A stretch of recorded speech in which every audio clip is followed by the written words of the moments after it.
Autorickshaw উল্টানো হচ্ছে কি, ওই যে অটোরিকশাটা বন্ধ করার জন্য, কারণ এখানে আমাদের প্রচুর অটোরিকশা চাপ বেড়ে যাচ্ছে এবং আমাদের এই যে এটা অবৈধ তো। এই ব্যাটারি খুললা নিয়ে যায় স্যার। এই ব্যাটারি লইয়া গেলে 27,000 টাকা ড্রাইভারের জরিমানা দিতে হয়।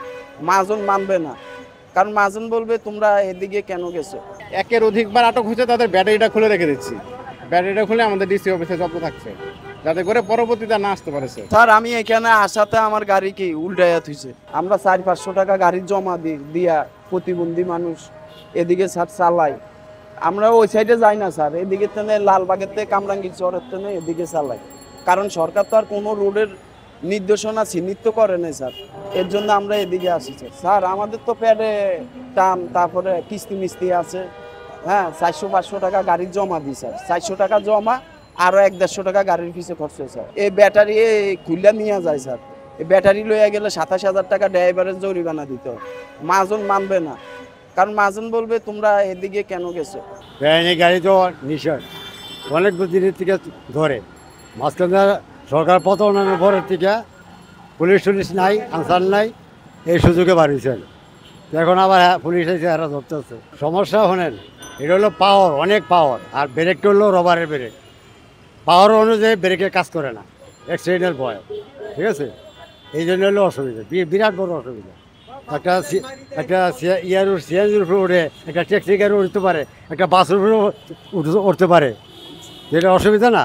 চালাইতেছে এটা সবার অভ্যাস, যেটা মনে করেন এরা আগে থেকে চালাইতেছে, এরার অভ্যাস হয়ে গেছে। আমরা তো আর আগে থেকে চালাই না, বুঝতে পারছি।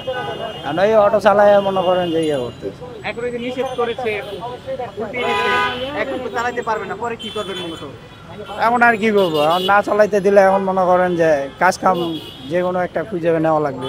অটোরিকশা উল্টানো হচ্ছে কি, ওই যে অটোরিকশাটা বন্ধ করার জন্য, কারণ এখানে আমাদের প্রচুর অটোরিকশা চাপ বেড়ে যাচ্ছে এবং আমাদের এই যে এটা অবৈধ তো। আর এখানে মনে করেন যে গাড়ির রাশ হয়ে যাচ্ছে অনেক, আর এরা উল্টাপাল্টা চালাচ্ছে, খুব রিস্কভাবে চলতেছে। এই কারণে এটা নিধন করার জন্য আমরা উল্টা রাখতেছি আস্তে আস্তে, যাতে এই মেন রোড থেকে অটোরিকশা উঠে চলে যায়। এই অভিযানটা আসলে কতদিন ধরে আপনারা চলবে? যতদিন পর্যন্ত অটোরিকশা একদম নিধন না হয়, শেষ না হয়, ততদিন পর্যন্ত চলতে থাকবে। কতক্ষণ পর আমরা সতর্ক করে দিয়ে দিচ্ছি প্রথম দিকে তো, কারণ অনেকে গরিব মানুষ জানে না, অনেকে বাড়ি থেকে আসছে। প্রথম থেকে আমরা সতর্ক করে দিচ্ছি যে আপনারা চলে যান, আসার দরকার নেই মেন রোডে। মেন রোডে যদি আসেন তাহলে আমরা অ্যাকশন নিব। এরকম করতে করতে এক সময় আমরা আটকা দেবো। তারা বলতেছে আমরা জানি না স্যার, আর আসবো না, এই শেষ, আজকের মতো মাফ করে দেন, এইভাবে বলে আমরা কিছুক্ষণ আটকে রেখে পরে বিশেষ আপনারা করে ছেড়ে কোনো দিই। মামলা বা জরিমানার আওতায় নিয়ে আসার আপাতত করছি না এগুলো, আপাতত করছি না। যারা একের অধিকবার আটক হচ্ছে, তাদের ব্যাটারিটা খুলে রেখে দিচ্ছি। ব্যাটারিটা খুলে আমাদের ডিসি অফিসে যত্ন থাকছে, যাতে করে পরবর্তীতে না আসতে পারে স্যার। পরে এটা কি আর ফেরত দিচ্ছে না নাকি? ফেরত দেওয়া হয়, তার আবেদন করে কিছু শর্ত সাপেক্ষ আছে যে আপনারা আসলে আসবেন কি আসবেন না, তারপরে আমরা ছেড়ে দেব। এই যে হঠাৎ করে অটো আসলে অফ করে দেওয়া হচ্ছে কেন? উপরে অটো তো প্রথম থেকেই আমাদের বন্ধ ছিল। অটো তো প্রথম থেকেই রাস্তা, মেন সড়কে চলাচল বন্ধ ছিল, এটা তো প্রথম থেকেই নিষেধ। কিন্তু তারা তো চলাফেরা করছে। হ্যাঁ, চলাফেরা করছে বলে এখন আমরা অ্যাকশনে যাচ্ছি। এটা কারণ হিসেবে উদ্বোধন করতে এই যে এতক্ষণ তো তাই বললাম যে আমাদের কারণটা কি, প্রধান সড়কে অটোরিকশা চলাচল নিষেধ। আরেকটা বিষয়, আজকে কয়টা এরকম হয়েছেন? প্রতিদিনই আমরা এরকম 10-12টা করে করি, মানে একটা নির্দিষ্ট সময় থাকে তো, যা আছে ওইভাবে করি আর কি।